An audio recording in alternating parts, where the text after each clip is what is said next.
After spending the past 2 years in this school bus, here are top tips for surviving winter in a tin can.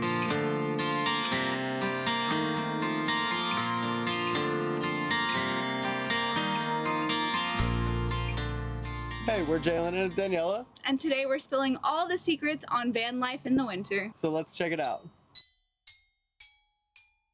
Tip number 1 is to always have a plan B. You're going to want to make sure to have multiple heat sources. For us, we have a wood-fired stove and a diesel heater. Now, this is no ordinary fireplace. When we first built this bus, we started out with an antique fireplace from about the early 1900s. And although it was absolutely adorable, we were always cutting really small custom-sized pieces just to fit it, and we were filling it up every hour on the hour. Now, lucky for us, my grandfather is incredibly nifty, and he made this fireplace out of an old air compressor tank. It was originally, I think, like a 200 gallon air compressor tank. He chopped it in half. It used to be bright red. We added this heat-resistant black paint onto it after it was built, of course. He added a draft here at the bottom. This is a kickstand right here on the door as the handle, which is super intuitive. What's the word? Intuitive, which is super creative. And with this giant thick piece of steel welded onto the top, we're able to also utilize this stove as a cooking surface.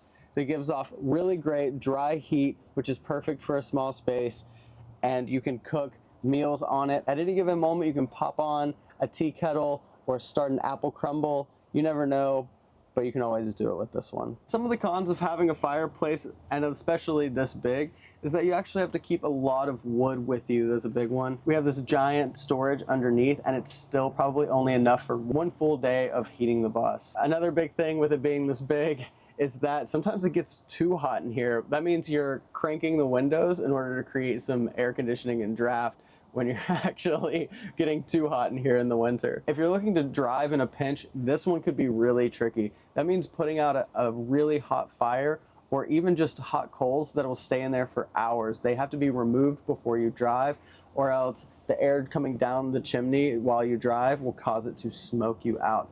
This has happened because we've tested it. The diesel heater, on the other hand, is a really great option for being in that pinch. This diesel heater, I point here, this is where we monitor it, but it actually comes out down here. It comes out, and this can be a really great method for heating the bus. Now, I would say if you're thinking about getting into a larger rig, you might want to. We use this vent here as it rotates to either point towards the front or point towards the back, as it only really cools half the bus at a time. It only uses a small amount of diesel fuel, so you can run one all night without thinking about filling it up. And you can even tap into your diesel tank if you run a diesel engine in order to just feed fuel straight from your diesel tank to your diesel heater. The biggest pro is definitely that you can use this while you drive.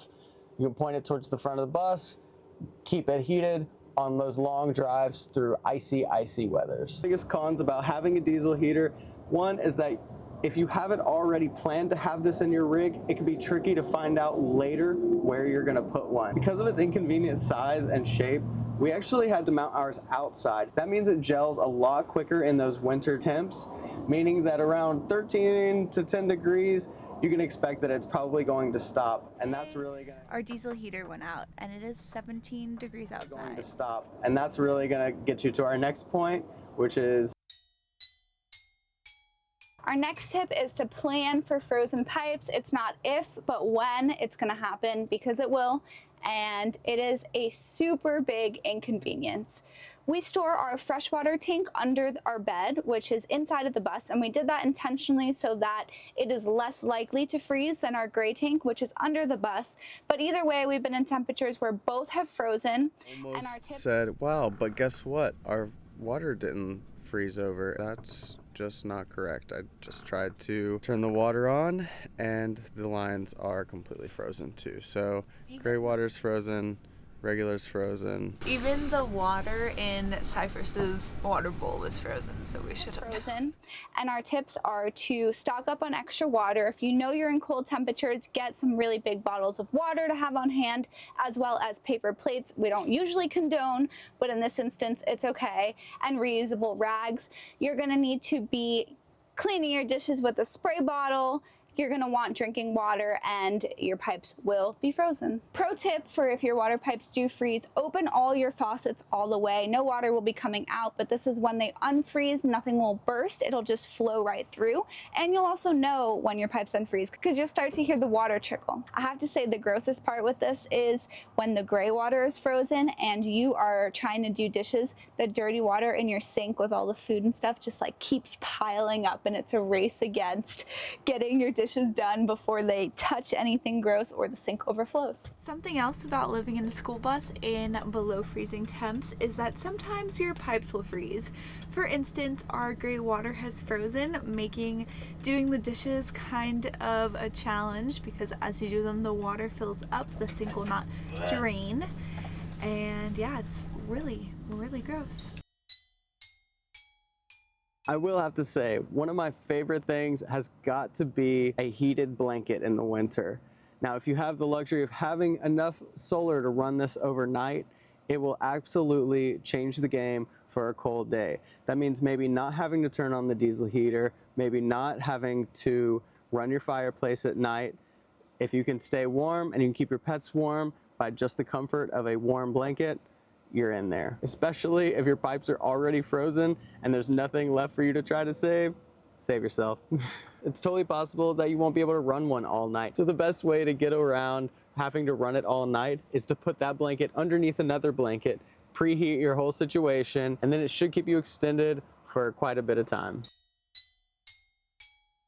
Let's be real, base layers are the ultimate winter survival guide when you live in a bus. During the winter, you'll basically live in the same cozy outfit for most of your time because changing is cold and nothing else compares to your warm, reliable base layers. And that brings us to today's sponsor. Thank you so much, Hot Chilies, for keeping us warm and having fun both in and outside of our bus. With over 3 decades of creating high performance and quality base layers, Hot Chilies has you covered for anything you might need. Hot Chilies product line consists of a wide variety of base layers, socks, and fleece products. All with one thing in common, keeping you warm, dry, comfortable, and looking good so you can continue to do whatever makes you happy.